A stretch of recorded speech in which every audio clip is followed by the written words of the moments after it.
Hello and welcome to another episode of Does Anyone Remember? A series where I take a look at games from my childhood, games that I just don't see people really talk about very often, or just generally kind of obscure games. Following on from the first episode, where I took a look at Yu-Gi-Oh! Forbidden Memories, today we have its pseudo-sequel, The Duelists of the Roses, which released in 2001 in Japan, and then later in North America and Europe in 2003, exclusively for the PlayStation 2. This game changes the setting quite a bit from the previous game, moving from the sands of ancient Egypt and a little bit in the modern day, to England and a little bit of France in the late 1400s during the Wars of the Roses, hence the title. I won't be going into all of the historical details, but I will go over some stuff as I go through. The story of Duelists of the Roses takes a very different approach from Forbidden Memories. Instead of you playing as the Pharaoh Atem and then Yugi between ancient Egypt and the modern day, the game is framed as you, the player, having been summoned to this time in history for your dueling prowess. You do get a little bit of historical backstory as you fly down through the clouds and arrive in a lightning strike at Stonehenge, where you're greeted by a familiar face from Forbidden Memories. Simon McMurran introduces himself and gives you a general rundown of the situation before asking your name. In the only time I can ever think of this happening in a game, your name entry has an actual effect in-game, because depending on your name, you'll have different decks made available to you. I don't know exactly how it determines this, but I'll give a bit more of an explanation about the decks themselves once I get to the gameplay. You choose your starter deck, and Simon is interrupted by C. Seto Rosencruz, represented here by Kaiba, who has this absolutely super sick Blue Eyes White Pauldron. Although Christian Rosencruz, the person who Seto is supposed to be based off in this game, is apparently more of a legend or an allegory, as opposed to being an actual person who really existed, but either way, he offers the player a choice, to side with the Yorkists, represented by a white rose, or the Lancastrians, represented by a red one. Personally, I would probably recommend starting with the Yorkists, because I've always personally found their side of the game to be a lot simpler and generally just easier to get through. You get the situation explained to you that the Yorkists have England under their control, and they're keeping the Lancastrians out with a magical barrier formed by the white rose cards. But in order to send you back home, you'll need all 16 cards, 8 of red and 8 of white. Leaving from Stonehenge, you're given your first opponent as you encounter Téa in Windsor. Historically, Téa represents Lady Elizabeth of York, who despite being born to the House of York, would later marry King Henry VII in 1486, and reign alongside him as Queen Consort until her death in 1503. She uses the Dancing Elf as her deck leader, and has a deck that primarily focuses on fairy-type monsters, but with a few exceptions, most notably Air Knight Parchef, Dark Witch, and Orion the Battle King. Her deck isn't particularly powerful, so without field power bonuses or power-up spells, she doesn't actually have anything that breaks 2000 attack points. The field that you duel her on is mostly normal, with just patches of mountain and meadow here and there. Defeating her earns you your first red rose card, as she laments not being able to protect her lord and love. Moving on to London, your next opponent is T. Tristan Grey. Historically Thomas Grey, but represented by Tristan here. He has the Carvanala Warrior as his deck leader, and uses a deck that's mostly just weak to middlingly powerful monsters. It's honestly nothing to write home about. The field is split into rows of unbroken fields, normal on each side where the deck leader first spawns, with parts of forest, ocean, wasteland, and darkness. He talks about this weird crab walker strategy that he has, but honestly I have no idea what he's going on about with that. Anyway, you defeat him and earn your second red rose card. Your third opponent is Margaret My Beaufort, represented here by My Valentine, who you duel in Canterbury, and she was actually the person who had you summoned here in the first place. Mai, historically representing Lady Margaret Beaufort, was Henry Tudor's mother, which makes this more than just a little bit weird, and it's just going to get weirder, but we will get to that later on, and she is a massive step up from the previous opponents. As you would expect from Mai, her deck leader is the Harpy Lady, and her deck largely consists of harpies, winged beasts, and a couple of dragons. You duel her on a field with wasteland up the sides, but otherwise it is just completely mountains, which can make her a really formidable opponent, as she's the first opponent in this side of the game who really makes use of the terrain, especially early on if you don't have a field spell or monsters that can benefit from it, she can become a huge problem. Honestly, she might be the biggest barricade for your progress in this entire half of the game. Beating her, though, wins you your third red rose card. Your fourth opponent is Mako, who you find in Dover and offers to take you across to the European mainland, before he stops about halfway across the Strait of Dover and saying that he'll only take you the rest of the way if you can defeat him in a duel. Unlike most of the other opponents in this route though, Mako's character here doesn't appear to be a specific representation of any person from the era. He honestly isn't part of the conflict at all and just here to get you across the sea, and I assume because he also wasn't in Forbidden Memories. Mako has Karyushin as his deck leader. I assume that this is because everyone is using decks more in line with Duelist Kingdom, so he wouldn't have access to the legendary Fisherman yet, and as you would expect, he duels with a sea deck, with Roaring Ocean Snake and Man-Eating Black Shark being the stars of the show. He can fuse to Aqua Dragon and also has the Fortress Whale's Oath, but to be totally honest, I've never actually seen him use either. The field you duel him on is set up in such a way that his monsters will gain great benefit from the sea, with a good few of them being able to actually change the field to the sea, just in case you've changed it, and there's little patches of meadow in the corners, but beating him doesn't actually get you a rose card. However, it will allow you to cross over into France. Arriving in France, your next opponent is Joey in Amiens, Joey representing Christopher Urswick historically, and his deck is mostly just his Duelist Kingdom one, only it includes a couple of his Battle City cards like Panther Warrior. But for the most part, it's just the classics like Guilty of Dark Knight the Thousand Dragon, and of course, the Red Eyes Black Dragon, with the Flame Swordsman serving as his deck leader. The field that you duel Joey on is very similar to one that you duel Tristan on, only this time the fields are going vertically up the board as opposed to horizontally across it, and there's some slightly different terrains, but defeating him will earn you Red Rose card number 4. Your next opponent is J. Shadi Mutton, historically John Mutton in Paris.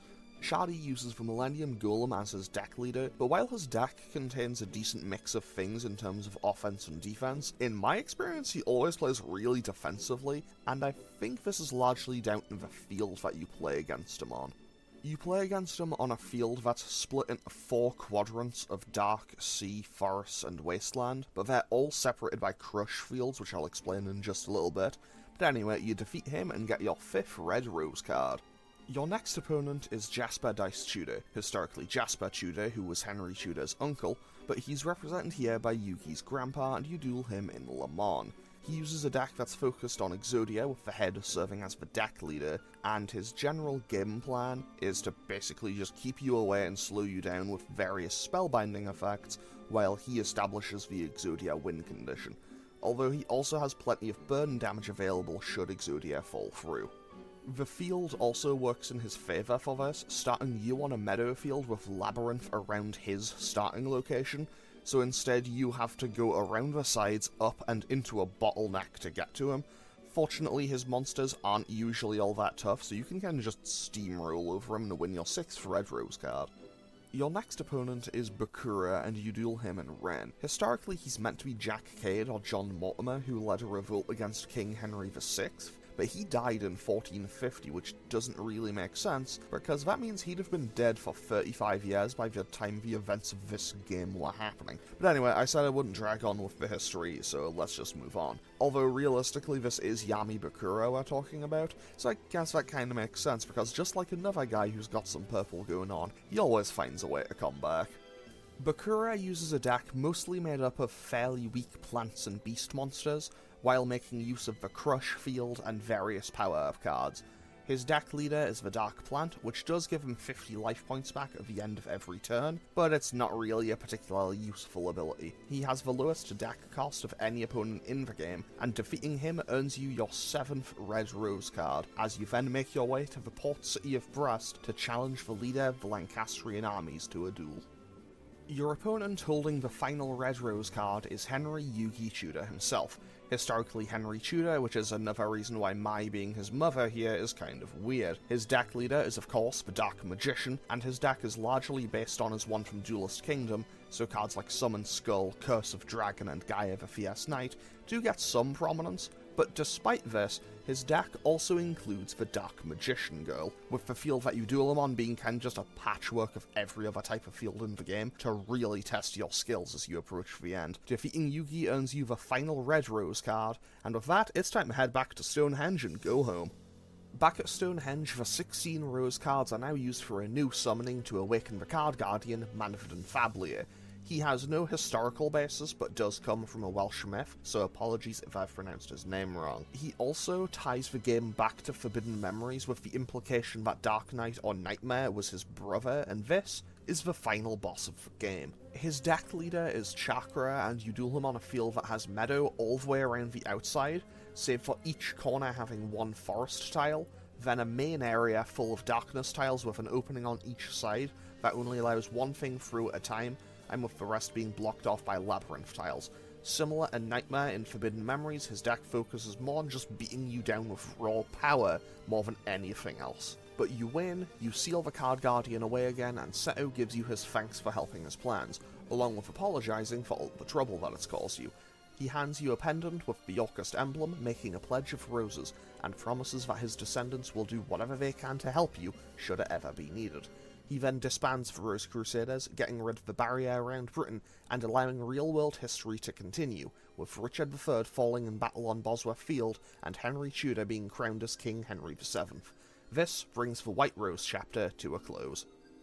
The gameplay of Duelists of the Roses is a little bit different from the card game and has some significant changes from Forbidden Memories. So, for example, the Guardian Star system is no longer here, and while you can still only play one card at a time, aside from that and the core battle mechanics of the game, pretty much everything else is completely different.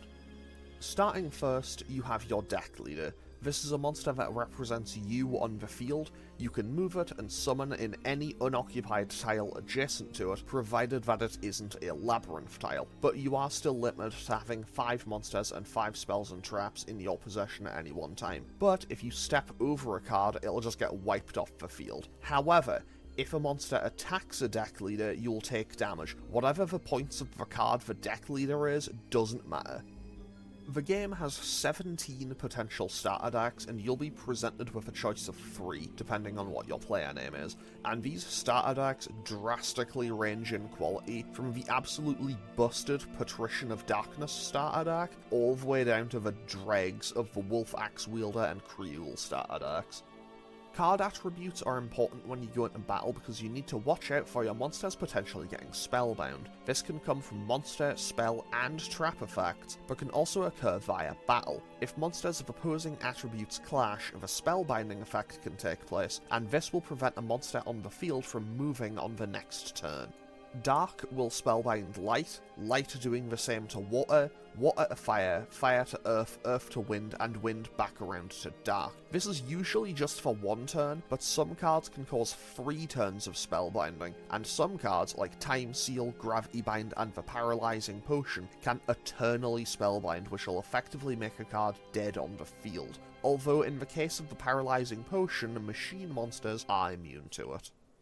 As your monsters spend time on the field and in battle, they'll gradually gain experience towards a promotion, allowing them to become deck leaders, and the higher their rank, they can gain some new abilities, such as being able to move 2 tiles at a time, giving a boost to same type allies within a range near it, or just weakening a specific enemy type that may stray a bit too close to you. Although realistically, unless you go out of your way to grind for them, you're probably not going to see any of these abilities pop up for your monsters by the time the credits roll. Although, if you do want to grind ranks and abilities, this is the recommended setup for it, where you get multiple of the monster you want to rank up, ideally 5 of them if you can fuse for that monster, and you just put them all on the field and pass for 99 turns. There's also a couple of secret unlockable abilities that only certain monster types can get. These can add reels to the graveyard slots, don't worry, I'll come back to that, and the ability to search for cards. Each opponent has one specific tile on the board, where if you search it when you're playing against them, you can find a secret card. These range from rare spells, rituals, and traps, to the extremely rare immortal monster type, which all have kind of ridiculous effects, on top of being immune to the Crush field type, don't worry, I'll come back to that too, and will also turn the surrounding field around it into Crush tiles if it's destroyed in battle. Duelists of the Roses plays games on a 7x7 board, and every card on the board can move. Monsters, spells, traps, everything. However, monsters can only move when they're in attack mode, so if you have a monster in defense mode, it'll switch to attack mode automatically when you move it, and you'll have to wait until your next turn to switch it back. Monsters that are face up on the field, if it's one that they gain a benefit from, will be able to move 2 tiles per turn, in addition to having their boosts to attack and defense points. Unlike in Forbidden Memories though, there are effect monsters. These offer things such as spellbinding enemy monsters, destroying cards, bringing cards back, various power-ups, and so on and so forth. On each turn you'll gain 3 stars, up to a maximum of 12.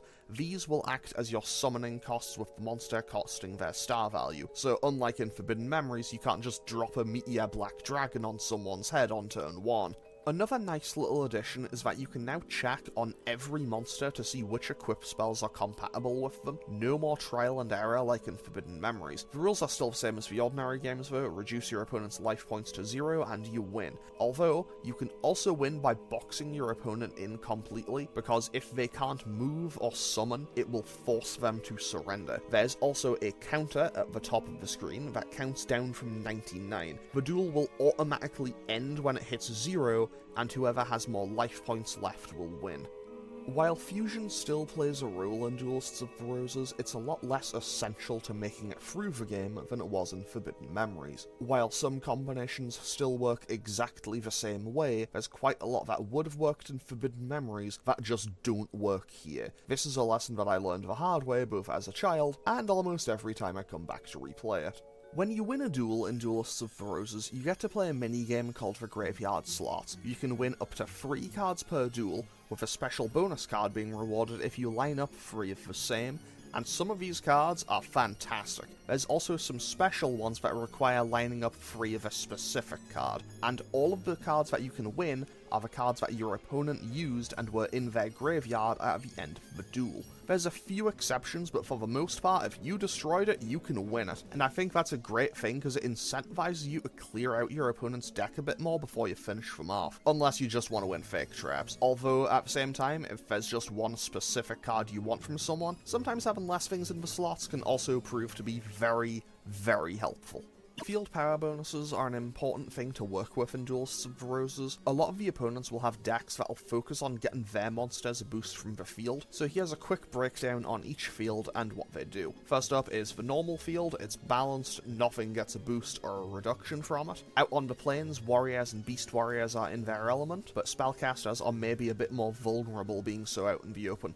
Plants, insects, beasts, and beast warriors thrive in the forest, and pyro monsters can get out of control, but fiends are made a little bit weaker. To be totally honest, I don't really understand the rationale on this one. Out on the ocean, fish, aqua monsters, sea serpents, and thunder monsters reign supreme, but pyro's flames get extinguished and machines get short-circuited. Rocks, zombies, dinosaurs, and machines run rampant over the wasteland, and with no water, aqua monsters, fish, sea serpents, and plants just wither away. Dragons, winged beasts, fairies, and thunder monsters claim air superiority on the mountains, while zombies are made vulnerable, and then zombies, spellcasters, and fiends are at their strongest in the darkness, while the light of the fairies fades away. There's also 3 special types of field. There's the Labyrinth field, which provides an impassable block that you can't move past. Certain monsters like the Labyrinth Tank and the Dungeon Worm can, but they are very few and far between. There's also the Shadow Ghoul, which has a special interaction with it, where it will step onto a Labyrinth tile and be transformed into the Wall Shadow. Then there's special cards like the Barrel Rock, the Dharma Cannon, and the Catapult Turtle, who will step onto a Labyrinth tile, and it will destroy the Labyrinth tile, turning it into a normal one.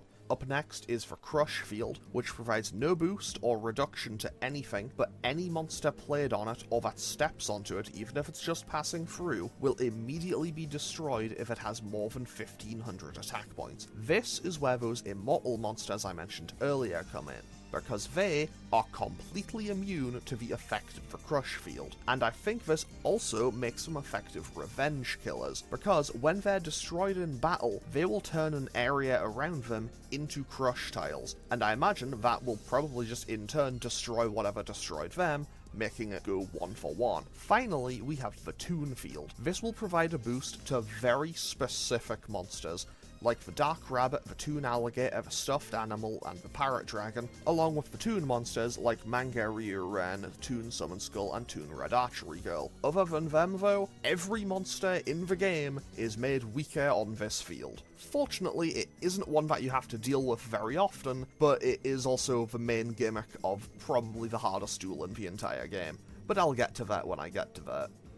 The fields are used by a lot of the opponents throughout the game, and you often have a way to either find a counter, or at least just bring them onto more equal terms. For example, in the Lancastrian campaign, Keith uses a lot of machine monsters, which obviously benefit from the Wasteland field. So, if you get stuck, you can always go and duel Bones or Rex to get zombies or dinosaurs respectively to build a deck that could help fight him on more even ground in the Wasteland. Or, in the case of Panic, the Darkness ruler, his deck relies very heavily on Fiends, which gain a lot of benefit in the Darkness. So you could go and duel Bones for some zombies, or, because Fiends are weak in the Forest, you could build a Forest deck with some of your base cards and things you can win from Weevil, and that makes him a lot more manageable.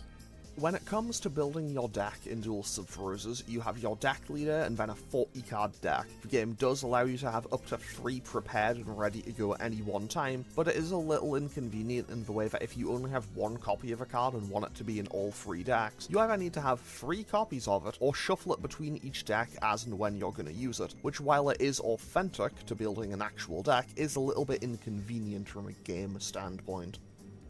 After every few duels, you can use a feature called Card Reincarnation. Basically, this will get rid of 1 card that you have, and you'll get 3 new ones of roughly the same deck cost value in its place. It's not quite equivalent exchange, but it's definitely beneficial. You can also put in codes to get additional cards, including the code that you got right before the credits rolled at the end of Forbidden Memories, because this game is technically a sequel. Each side of the story will also provide you with a code to enter for a card upon completion. Fairy's Gift for the Red Rose side, and Earthshaker for the White Rose side. Each card in the game has a cost, and the stronger the card, the higher the cost. The combined total of all of the cards in your deck makes up your deck cost, or DC, and you can only challenge an opponent when you have a deck cost that is equal to or lower than that of your opponent. This varies by opponent, but the lowest has around about 750, and the highest being upwards towards 2000, which does make you change your deck structure every now and then, but really lets you go all out for the final duels of the game. There's also a special mechanic that can happen when a player has less than 1,000 life points, provided their deck leader is of a high enough rank. This is an effect known as a Destiny Draw, in which you can pull a potentially game-changing card that isn't even in your deck. Think of it as your anime plot armor kicking in. I've seen it for a couple of opponents, but never actually had it in my favour, and I do remember Tag Force 2 having a similar mechanic for when you're in a bad spot, but with that one I think you had to assign cards that were in your deck to get them. Duelists of the Roses also includes a custom duel mode, where you can set up various aspects of the game, such as how many life points you start with, how many stars you gain per turn, and just generally what type of field you would like to play on, with 24 pre-made ones ranging from just purely one field to a mix of interesting setups. Interestingly, it doesn't include the boards that you would play on in the campaign, but the game does give you 5 boards that you can customize however you would like. While custom duel mode can be played with a second player, if you're just by yourself, you'll be dueling against one of the 4 deck masters. Loading it in with nothing in the second memory card slot will put you against Deckmaster K, who just like in Forbidden Memories will use an exact replica of your deck. This can make him a really good way to farm cards that you want multiple copies of, but who are the other 3 deck masters? Entering custom duel mode with a memory card in the second slot that doesn't have a Duelists of the Roses save on it will make your opponent Deckmaster S. They use an egg-themed deck. Deckmaster T will be your opponent if you put in a PS1 memory card. I believe this also requires a Forbidden Memory save as well, but I might be wrong on that. They use an Exodia deck. And finally, Deckmaster I will be your opponent if there's a Pocket Station put into the second slot, and they will be using a deck based around the Immortal monsters. Now that I've explained the game and a lot of the mechanics, let's finally get at the other side of the story. After clearing one side of the game, you can continue and you'll just get dropped right back out at the choice, allowing you to take the other side. And since we've already talked about the Yorkist side of the game, it's now time for us to join the side of good and align with the Lancastrians. Thankfully, Seto is kind and polite enough to at least let us leave and meet with Henry Tudor, who when we meet him says to just call him Yugi because he finds his own name tiring. So one boat journey to France to meet with him later, we can get a general idea of what it is we need to do. Our objective is to get the White Rose cards to bring down the barrier and allow the forces of Lancaster to land at Milford Haven. So one boat journey back to England later, we're now free to duel, and one thing you may immediately notice is that we have two potential opponents to challenge. These first two being the perennial jobbers Rex and Weevil, and we can either go to Chester and duel Weevil, or down to Tewkesbury and duel Rex. I'm going to start with Weevil, but you can do them in either order. Weevil is, as you would expect, his deck leader is the basic insect, and in true Weevil fashion, his deck is just an army of bugs. Whenever possible, he'll try to summon the perfectly ultimate Great Moth, which he'll then often use in a much more defensive way, just leaving it next to his deck leader because it weakens your monsters every single turn if it's in face-up defense mode. This is actually very similar to an effect that the regular Great Moth had in the Duelist Kingdom arc of the anime. Admittedly, it's maybe a bit of a strange strategy when it's the monster that has the third highest base attack points in the game. It's tied with the Meteor Black Dragon at 3500, just behind the Gate Guardian at 3750, and the Blue Eyes Ultimate Dragon at 4500. The field itself has a few patches of wasteland, but otherwise it is purely forest. Beat him and you'll earn the first White Rose card, along with unlocking two new paths leading to the north, but we'll be coming back to these later because they are a degree of magnitude tougher than the opponents down south. You can also win some pretty good forest cards from him, such as the Hercules Beetle, the Quagga Hercules, and the Rose Spectre of Dun. Your next opponent is Rex Raptor. His deck leader is the two-headed King Rex, and as you would expect, he uses a dinosaur deck. The field that you duel him on is purely wasteland, but it's split into lanes by labyrinth tiles, which can make the duel a lot more annoying than it really should be. Wanting to show the dominance of dinosaurs, he carries Stainstorm, Breath of Light, and Eternal Rest in his deck. These will destroy all monsters of the other types that gain a boost on the wasteland field, so machines, rocks, and zombies respectively. He also has some pretty heavy hitters, with the biggest threats being Brachioradus, Practical, and Megazola, which makes these pretty nice pickups from the graveyard slots if you can take them out. Beating Rex gets you the second White Rose card, and opens up duels with the Darkness Ruler in St. Albans, and Bones in Exeter. Up next is Bones. The game calls him Necromancer, but he's just Bones, and he has the lowest deck cost out of all of the opponents in this side of the game, so you will have to modify your deck accordingly. His deck leader is the Pumpkin, King of Ghosts, and he has a deck just full of zombie monsters. His field is kind of interesting, with you starting on a meadow field with sea across the center row, with some of the wasteland moving into the meadow on one side, and some of the meadow moving into the wasteland on the other. Without question, the Pumpkin itself is the best card you can pick up from Bones, especially if you have other zombie monsters to boost up with it. The Pumpkin will boost the attack and defense of all zombie monsters on the field every turn, as long as it is in face-up defense mode. Defeating Bones will also get you the third White Rose card. Opponent number 4 is the Darkness Ruler over in St. Albans, and he's just Panic, or the Player Killer of Darkness to give him his way cooler name from the anime and manga. His deck leader is the King of Yami-Makai, and his deck is just all in on Fiends. He can use the Job Change Mirror to fuse to the Summoned Skull, but also uses monsters such as Barox, the Dark Chimera, and perhaps most importantly, the Castle of Dark Illusions, which will boost the attack and defense of all fiends on the board as long as it remains in face-up defense mode. The field you play against him on has forest in each corner, but otherwise it is purely darkness. If you have a forest field spell available, either from your base deck or having won one from Weevil, you can use this to change the field. This will force his fiends into a much more disadvantageous position. Defeat him to earn White Rose card number 4, and if you're playing the game using the Creole starter deck, this is the guy you want to duel multiple times to get better cards. Now that we've cleared out the south of England, it's time to head north and deal with the opponents that we got access to after beating Weevil. First up is a trip to Towton to duel with Bandit Keith. Because of when and where this game is set, they do make a slight change and alter his American flag bandana to be a Union Jack one. However, this is also still not historically accurate because that flag wasn't adopted until 1606.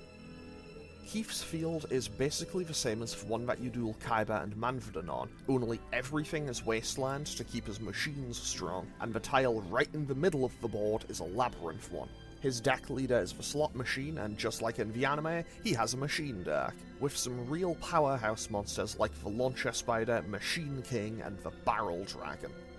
He can be a real challenge to bring down if you aren't prepared, and going back to Rex and Bones to get more dinosaurs and zombies to make a better wasteland deck is a very viable option. Defeating Keith will earn you White Rose card number 5 and unlock access further north to go to Newcastle to duel with the Labyrinth Ruler. Opponent number 6 is the Labyrinth Ruler, and you duel him on perhaps the most annoying field yet. There's 3 rows of labyrinth tiles which force you to go around, and then the rest of the board is just a mix of other tile types. However, there's also a few crush tiles here and there, just to make sure you aren't summoning anything too powerful. The Labyrinth Ruler runs a deck similar to that of the Paradox Brothers, the monster tamer serving as the deck leader. However, in all the time I've ever spent playing this game, I've never seen him successfully summon the Gate Guardian. I know he can, but I've never seen him actually do it.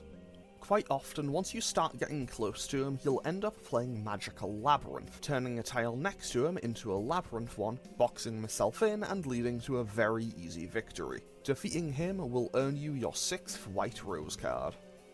Up next is what I firmly believe to be the single hardest duel in the entire game, as you duel Pegasus Crawford in Lancashire, historically representing Thomas Stanley, but represented here by Maximilian Pegasus. His deck leader is the illusionist Faceless Mage.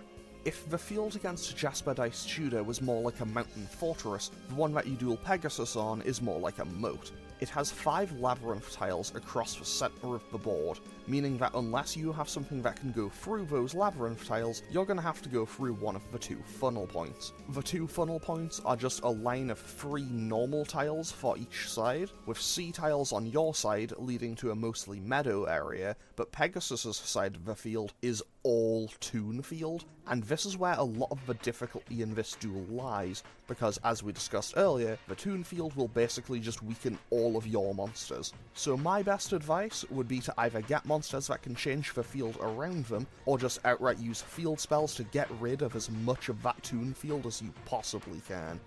Pegasus's deck is what you would expect, really. He has the Toon monsters, most notably the Bakuri Box, the Parrot Dragon, the Mangaryu-Ren, and the Toon Summoned Skull, but it's also important for me to note that he doesn't have the Toon Blue Eyes White Dragon. Weirdly enough though, he has the Sword Stalker in his deck, and the Gamma Sword Oath, but he doesn't have enough things in the deck to make the ritual work, effectively making a dead card. He does have a good few trap cards just to slow you down and weaken your monsters, which on a Toon field can prove to be absolutely debilitating though. This duel is also kind of on a timer if you don't have a means to heal yourself, because he has 3 copies of Tremendous Fire, which does 1,000 points of damage to your life points when activated. He also has Mimicat, which allows him to pull any card from the graveyard, so he can just get a 4th copy of Tremendous Fire to hit you with a grand total of 4,000 burn damage that you can't do anything about. And oh, what's that? You only have 4,000 total life points. Well, then I guess that's just a skill issue, isn't it? You also probably shouldn't leave your monsters too close to your deck leader, because he also carries Brain Control and Change of Heart to just take control of and then attack you with your own monsters. You can get some pretty solid cards from him, but if all of the disrespect wasn't enough already, the real kick in the teeth is that after this duel, you don't even get a Rose card from him. He does, however, provide some important historical significance, but I'll come back to that in a bit. Defeating him will also open up the path to the Isle of Man, where you can go and get your actual 7th Red Rose card. Up next is Ishtar. No historical basis here, but she's just a Shizu, and her deck leader is the Witch of the Black Forest. Her field has a bit of wasteland scattered about, but it's primarily made up of sea and crush tiles, which she'll try to make use of with some weaker monsters that get boosted up by the sea, and from her cards like High Tide and Aqua Chorus, while trying to weaken your monsters with Mirror Wall. In addition to this, she also carries the Turtle Oath to summon the Crab Turtle as a kind of boss monster. If you duel Pegasus first, Ishtar can be a good way to build a Notion deck to counter Keith's machines. Defeating her will win you your 7th White Rose card. This will also break the barrier, allowing Yugi and his army to arrive at Milford Haven, and all paths will converge, leading you to Bosworth Field and your next opponent. Your opponent at Bosworth Field is Richard Sly Sheen of York, historically representing King Richard III, represented here by Haitian, and he just assumes that you must be on his side because you have rose cards and you duel him not for any stakes but more so just to pass the time. His deck leader is the Battlesteer, and his deck is focused heavily on warriors and beast warriors. The field that you duel him on has mountains around the outside, but otherwise it's just purely meadow to power up his monsters. When you beat him, he actually takes the loss pretty well, insisting that as long as he wins on the battlefield, that's all that really matters. This is before Pegasus turns up, informing him that all of the Rose Crusaders, barring Seto, have been defeated, and that they were all defeated by the person sat across the table from him. Pegasus then announces his betrayal and defection to the Lancastrian side, just to twist the knife a little bit more. This is historically significant as well, because now basically a large chunk of one army has just switched sides right before the decisive battle starts. You may also recall earlier I mentioned that Pegasus represents a man named Thomas Stanley, and Thomas Stanley was the stepfather of one Henry Tudor, which means in this game Mai represents Yugi's mother, and Pegasus represents his stepfather, and that's a bit weird. With that, the historical Battle of Bosworth Field takes place on August 22nd, 1485, with King Richard III of England dying in battle, and Yugi, Henry Tudor, being crowned as King Henry VII, beginning Tudor rule in England, which would last from then up until the death of Queen Elizabeth I in 1603. We aren't done here yet though, because we still only have 7 of the White Rose cards, so it's back to Stonehenge as we duel C. Seto Rosencruz, represented here by Seto Kaiba, and as you would expect, his deck leader is the Blue Eyes White Dragon. The field you duel him on is the same as the one that Manfredin had in the Yorkist campaign, only with the Darkness tiles being replaced with normal ones. His deck has a lot of powerful monsters in it, with a good few of them coming from his Duelist Kingdom deck, with obviously the Blue Eyes White Dragon being the star of the show. He can summon the Blue Eyes Ultimate Dragon, but I've never personally seen him do so. Defeating him will earn you your final White Rose card. This turns out to have all been Seto's plan though, because it didn't matter who was holding the Rose cards. When it came down to it, all 16 of them were gathered in one place, and just like in the Yorkist campaign, the Card Guardian is summoned. This time around, Manfredin's deck leader is the Skull Knight, and while he does still have some strong monsters, this time he's more focused on slowing you down and burning through your life points with spells, as opposed to overwhelming you with sheer force. You duel him on the same field that you just dueled Seto on, with the only difference being that the normal tiles in the center are now replaced with crush ones to prevent your strong monsters from getting in. Defeat him, and the game is complete. The story ends, you get an extract from Seto's ancestors' notes, and you get a quick little bit of history. Henry Tudor is crowned king on October 30th, 1485, the Rose Crusaders all evade capture but are never heard from again, and you get to go home, but you get no historical credit, probably at risk of causing a time paradox. Or that's what I would like to say, because this ending outright states that there's no record that you managed to return to your present day and time. It's entirely possible that you don't go home and just get trapped in 1485, but while it's definitely more likely that you do get returned home and just have the memory erased or something, it's kind of weird in the sense that the Yorkist campaign kind of gives you the good ending. A document, handwritten by pseudo, is stated to have gone through the hands of multiple people throughout history, and remains undeciphered even now, aside from one code that you can use in the deck building menu to get a new card, and with that, the credits roll for a second time. If you reload your game after this, you'll get a full map of England and France with all opponents available to duel, however you will still be bound by the deck cost rule. And that's Duelists of the Roses. It definitely has its flaws, but I think it's a massive improvement on Forbidden Memories in a lot of ways. The new 7x7 board that it's played on allows for more strategic complexity, while not becoming complicated enough that it becomes daunting to a new player. The art is nice, with Yugi and all of his allies, along with Seto, Haitian and Pegasus, all getting period-appropriate redesigns, even if most of the Rose Crusaders do just get a generic white robe for their new outfits. The new characters were a welcome sight. It was always a little bit strange to me that characters like Mako, Bones, Panic, the Labyrinth Ruler, and Yugi's grandpa just never played any role in Forbidden Memories, so I was really glad to see them here. To be totally honest, I always assumed that they were in the tournament in Forbidden Memories, but lost before we ever saw them. The game has a few really nice little details. I've always liked how if you turn the camera on the field, you can see some really nice stained glass style art of certain monsters, with a different set appearing depending on the type of the deck leaders that are currently in play. Every type has two different sets, one for each side, even if in some cases it's very clear that one side got way better monsters to represent them. For example, Red Rose versus White Rose warriors and spellcasters, as opposed to White Rose versus Red Rose fiends. I think the soundtrack is pretty good, but only Yugi and Seto have unique duel themes. Even Manfredon's theme is just a new version of his one from Forbidden Memories. All of the opponents on the Red Rose side have one theme, and all of the opponents on the White Rose side have another. While I don't think either piece is bad, the music against Yugi's allies definitely fits the time period better, but the theme against the Rose Crusaders is definitely my preferred of the two, although both very quickly start grating. Honestly, I'd just listen to them for a minute or two and then just throw on a podcast or whatever music you'd like to listen to instead. The 3D battles from Forbidden Memories are back and vastly improved here. It really shows what they were capable of with the PS2's stronger hardware, so much so that the 3D battles are now on by default, with each field having its own unique look and every monster its own attack, even if some are admittedly very similar, although if you just want to get on with the game, they can be skipped or turned off entirely. The game also had promotional cards in the form of Alpha, Beta, and Gamma the Magnet Warrior, but didn't include their combined form of Valkyrian the Magna Warrior. To get that, you'd need to buy Yu-Gi-Oh! Worldwide Edition on the GBA, but apparently only the North American and for some reason Italian versions included it. I don't really get why the Italian version would get different cards to the other versions released in Europe, but apparently it happened. Overall, would I recommend Duelists of the Roses and say that it's a game that's worth remembering?